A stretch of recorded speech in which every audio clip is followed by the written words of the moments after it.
Como é que vocês estão? Minha gente, meu povo, hoje nós vamos finalmente finalizar o estudo dos crimes contra o patrimônio e vamos ver sobre as escusas absolutórias. E vejam vocês, meus queridos, é um tema que o tempo todo cai nas provas de concurso público. Por quê? Justamente porque você, aluno, se preocupa muito em estudar os crimes patrimoniais principais em espécie, mas o aluno geralmente deixa relegado as disposições gerais sobre esses crimes, porque como que funciona na parte especial? O Código Penal, ele, divide por títulos os crimes que tutelam aquele determinado bem jurídico. Então, por exemplo, no nosso caso, que são crimes contra o patrimônio. Então, veja, todos os crimes que nós estudamos nesse capítulo, eles trabalham com a tutela do bem jurídico patrimônio. Perfeito. E aí, veja, depois que o Código Penal ele traz todos esses crimes que tutelam esse bem jurídico tutelado, o que acontece? Ele traz algumas disposições especiais, disposições gerais, que vão se aplicar a todos os crimes que foram elencados ali dentro daquele capítulo, perfeito? E aí, veja, essas disposições gerais, ora elas tratam com relação à ação penal pública, ora elas tratam com relação à necessidade ou não de representação, ora elas tratam questões relacionadas a causas de extinção da punibilidade e assim sucessivamente. No nosso caso, os artigos 181 e 182, ele vem tratando justamente dessas escusas absolutórias. E aí, veja, são situações nas quais, acaso os requisitos estabelecidos nesses artigos sejam preenchidos, a pessoa ela será isenta de pena, ou seja, a ela não será prolatada uma sentença penal condenatória. Então, veja aqui, no artigo 181, nós trabalhamos com as escusas absolutórias absolutas. Como assim absolutas? Ora, a gente já estudou que em matéria penal, quando nós dizemos que algo é absoluto, é algo que é 100%. Nem 1% a mais, nem 1% a menos. Então, veja, dentro desse particular, aqui no nosso estudo do artigo 181, nós temos hipóteses, portanto, que, acaso elas se encontrem no caso concreto, elas serão absolutamente aplicáveis. Não tem como você mitigar, relativizar a aplicação dessa escusa absolutória. Por outras palavras, não terá como a vítima, por exemplo, flexibilizar a possibilidade ou não de aplicação dessa escusa absolutória. E veja que o 181 ele traz justamente isso, é isento de pena quem comete qualquer dos crimes previstos nesse título. Qual título? Dos crimes contra o patrimônio. Então, qualquer dos crimes patrimoniais, se por acaso a pessoa que os praticar for cônjuge durante a constância da sociedade conjugal, ascendente ou descendente, seja o parentesco legítimo ou ilegítimo, seja civil ou natural, serão pessoas que estarão isentas de aplicação de pena. Agora, veja, gente, dentro de cada um desses incisos, nós temos algumas particularidades. Primeiro detalhe, quando nós dizemos, ou aliás, quando o Código Penal ele diz é isento de pena, isso quer dizer causa de extinção da punibilidade. O que quer dizer isso, causa de extinção da punibilidade? Quer dizer que, dentro da dinâmica de um crime, em algum momento, essa conduta que se encaixa no tipo penal incriminador, essa conduta que se encaixa no crime propriamente dito, em algum momento ela foi passível de imputação criminal, de imputação penal. Passível, portanto, de uma punição por parte do Estado. Mas veja, por alguma razão, e no nosso caso, em razão de uma previsão legal, o que vai acontecer?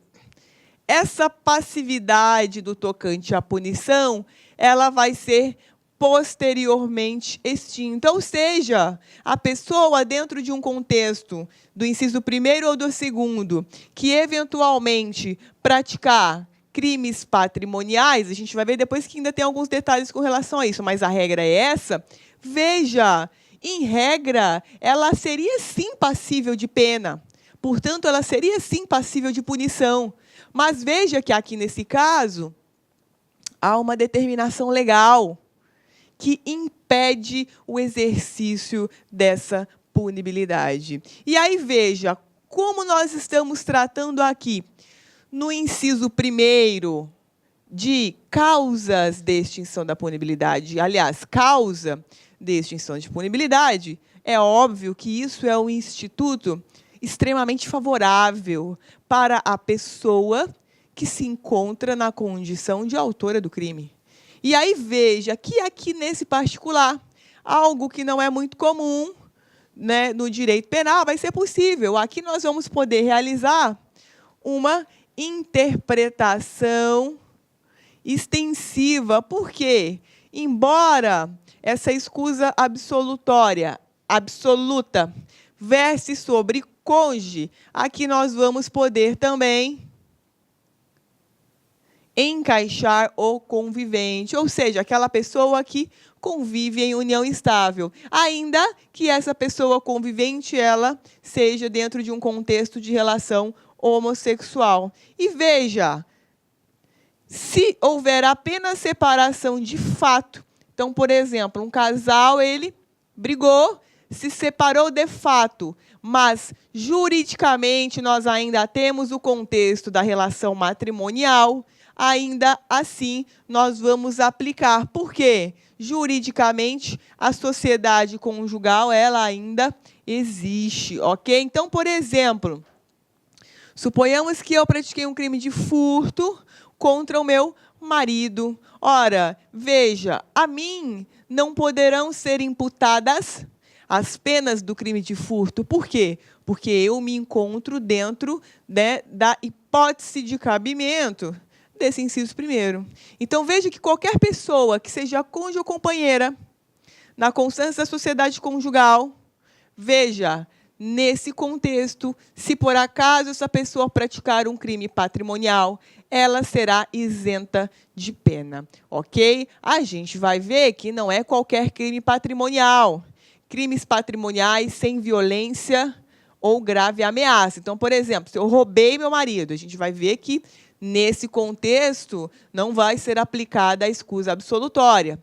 Mas isso a gente vai ver logo mais à frente. E aí, veja, no inciso 2º, nós temos cometido contra ascendente ou descendente. Veja, seja o parentesco legítimo, como assim? Ora, uma relação de parentesco consanguínea, filho do mesmo sangue, ou até mesmo por afinidade. Veja, também, aquela relação de parentesco ilegítima, no sentido de que foi construída fora de uma relação, fora de um casamento. Essa terminologia aqui, ela está meio defasada. Por quê? Porque, hoje em dia não se diz mais em concubinato, não se diz mais em filho ilegítimo. Tá? Nós trabalhamos hoje no direito civil com qualquer tipo de conformação familiar. Tá? E veja, portanto, se é ascendente ou descendente, seja numa relação de consanguínea ou em uma relação de afinidade, igualmente, se essa pessoa praticou um crime contra o patrimônio, ela será isenta de pena. Será também essa hipótese de extinção da punibilidade. E aí, veja, ora, irmãos não se encaixam aqui no inciso 2º. No inciso 2º, nós vamos aprender, aliás, no artigo de baixo, que é o 182, nós vamos aprender que os irmãos pertencem a outra categoria de imunidades. Nós estamos aqui nas absolutas, aquelas que de nenhuma forma poderão ser relativizadas. Então, veja, se o pai subtraiu o filho, ou o filho subtraiu o pai, vejam vocês que a ele não poderão ser aplicadas as sanções penais, ele não será imputado criminalmente. Então, por isso que muitas vezes a gente vê nos noticiários aquelas hipóteses em que o filho, geralmente, dependente químico, ele acaba rapelando a casa dele, né? Então, ele pega tudo, vende, troca por droga, enfim. E aí, o que acontece, geralmente? Se é um crime patrimonial não violento, o que acontece? Essa pessoa, esse autor do crime de furto, ele é conduzido até a delegacia e logo ele é liberado. Por quê? Porque, geralmente, é um filho que rapelou a casa em que ele mora com os pais. Ou é um pai que é cuidado pelo filho e acaba rapelando a casa do filho para poder manter o seu vício. E aí o pessoal fica puto, né, na TV. Pô, o filho acabou de furtar o pai e já está na rua. Né? Na verdade, é porque se cuida aqui de uma escusa absolutória absoluta. E aí, veja, não há o que o delegado fazer, porque ele sabe que ali haverá uma causa de extinção da punibilidade. Por quê? Não vai caber relativização desse contexto. Então, veja aqui, dentro do nosso inciso 2º, nós não temos, portanto, a abrangência dos irmãos, perfeito? E aí, veja, pessoal, no 182, nós temos as imunidades relativas. Ora, se ela é uma imunidade relativa, aqui em direito penal, a gente já sabe que se é 99,9% é relativo, porque a gente só trabalha com absoluto quando for 100%. Então, se na primeira parte da explicação eu disse a vocês que nesse contexto não cabe nenhuma flexibilização, lá no 181, aqui no 182, a história ela vai ser diferente, porque, veja, aqui nós temos uma condicionante para a ocorrência ou não dessa escusa absolutória. Como assim, gente? Ué, veja, somente se procede mediante representação se o crime previsto nesse título é cometido em prejuízo. Então, veja, nós vimos que se é cônjuge ou companheiro na constância da sociedade conjugal, se é ascendente, descendente, legítimo ou ilegítimo, se a pessoa praticou um crime patrimonial, ela é isenta de pena automaticamente. Não tem o que fazer. Se o pai for lá na delegacia falar, pelo amor de Deus, né, investigue meu filho, ele praticou um furto contra mim, não tem o que ser feito. Está no Código. Mas, veja, aqui no 182, nós temos uma condicionante. Ou seja, por acaso, se um dos crimes patrimoniais forem praticados contra cônjuge separado ou desquitado, for praticado contra irmão legítimo ou ilegítimo, for praticado por tio ou sobrinho com quem o agente coabita, veja que nessas hipóteses, essas pessoas elas poderão ser investigadas, processadas e sentenciadas criminalmente. Mas, para tanto, é necessário uma condicionante. Qual condicionante? Ora, que haja representação. Então, por exemplo, se o meu cônjuge desquitado pratica um crime de furto contra mim, o que eu faço? Eu vou lá na delegacia e digo assim, olha só, eu quero representar criminalmente contra o meu marido por esse crime de furto que ele praticou. Qual é o efeito prático disso, gente? Ora, ele vai ser investigado, denunciado, processado e condenado, normalmente. Mas veja, se porventura essa representação ela não estiver constando no inquérito, a denúncia criminal que for recebida sem esse termo de representação, ela estará inapta. Como assim, professora? Ora, esse termo de representação, nos casos das imunidades relativas, eles são condições da ação penal. Então, quando vocês estudarem lá a ação penal, vocês vão ver que as condições da ação, elas são genéricas, ou seja, aplicadas para todo tipo de tutela de bem jurídico trazido pela norma penal, mas temos alguns crimes que exigem uma condição a mais, que exigem um plus para que essa denúncia criminal ela seja recebida. E é justamente uma hipótese essa aqui que nós estamos estudando, perfeito? E aí, veja, inciso 1º, então, imunidade relativa condicionada à representação do cônjuge desquitado ou judicialmente separado. Ora, se a pessoa já está divorciada, nós não vamos aplicar esse benefício, perfeito? Então, esse é o primeiro detalhe. E, professora, mas e se tivesse uma separação de fato? Ora, separação de fato, a gente viu que vamos estar dentro das imunidades absolutas, ok? Nós vamos estar dentro das imunidades absolutas. Então, aqui, veja, cônjuge desquitado ou judicialmente separado. Depois, inciso 2º, contra irmão legítimo ou ilegítimo. Perfeito. Também nós precisamos de uma representação. Então, veja, se meu irmão me furta, eu vou na delegacia, lavro um termo de representação contra ele e ele será processado e julgado. Tranquilo. Mas eu preciso manifestar o meu interesse de que ele seja processado e julgado. Depois, tio ou sobrinho com quem o agente coabita. Não precisa morar na mesma casa, basta que haja uma convivência entre esse tio e entre esse sobrinho. Perfeito? Então, portanto, temos dentro, fazer um resuminho aqui da nossa aula.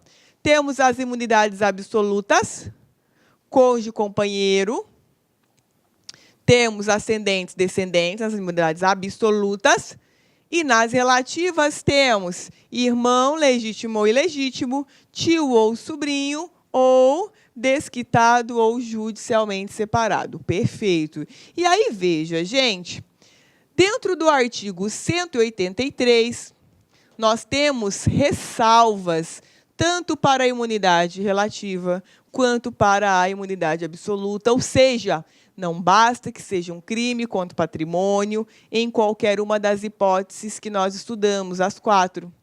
Ainda temos algumas ressalvas trazidas pelo 183. Então, veja, se é um crime violento, com grave ameaça ou violência à pessoa, o que vai acontecer? Não aplica essa escusa absolutória, nem relativa e nem absoluta. Então, exemplo, meu marido praticou uma extorsão contra mim. Ora, ele vai ser processado e julgado normalmente, tá? Como se nada houvesse acontecido, como se não fosse necessária nada, nem um deslocamento, muito menos representação. Então, veja, ainda que o cometimento de crime contra cônjuge, companheiro, na constância da união, ele seja, em regra, uma imunidade absoluta, nesse caso aqui, ela não será. Então, é uma exceção lá para a imunidade absoluta, uma exceção lá para a imunidade relativa. Outro detalhe, gente, ora, se eu pratico um crime patrimonial, não violento, sem grave ameaça, mas com um coautor. Então, veja, eu pratico um crime de furto contra o meu marido e eu tenho um coautor que comigo praticou essa subtração. Ora, esse coautor, ele não será Esse coautor não será beneficiado pela escusa. A escusa absolutória absoluta é só minha. Isso não se estende a coautores, não se estende a partícipes. Então, aqui, O inciso 2º, ele traz ao estranho que participa do crime, que são os coautores ou partícipes. Então, eles não vão responder, não vão receber, aliás, esse benefício, perfeito? E aí, veja, inciso 3º, isso aqui cai muito. Se o crime é praticado contra a pessoa com idade igual ou superior a 60 anos. Então, veja, se você subtrair o seu pai com 70 anos, você não receberá a imunidade absoluta. Não tem como, ok? Por uma questão de idade, tá? Então, essa cai muito, esse inciso 3º aqui, fiquem atentos. Então, veja que esses 3 incisos impõem limites a... Olá, meus amigos, minhas amigas, sou o professor Luiz Antônio Carvalho, com muito prazer, muita satisfação. Estou aqui para apresentar mais uma isolada da professora Laila, a nossa querida professora Laila, especialista em direito penal, processo penal, e ela gravou com a gente um módulo bem específico, que são os crimes contra o patrimônio, né? Crimes contra o patrimônio, roubo, furto, né, extorsão e assim por diante. Ela bate crime a crime nas suas videoaulas, de crime a crime nesse curso, nessa isolada professora Laila, acesso durante 30 dias aí, e investimento aí, você tem um investimento aí de R$20 aí, e você poderá assistir quantas vezes quiser e na hora que desejar. Bacana, meus amigos, então, espero vocês aqui na Lá Concursos. Um forte abraço, fique com Deus, tchau, tchau.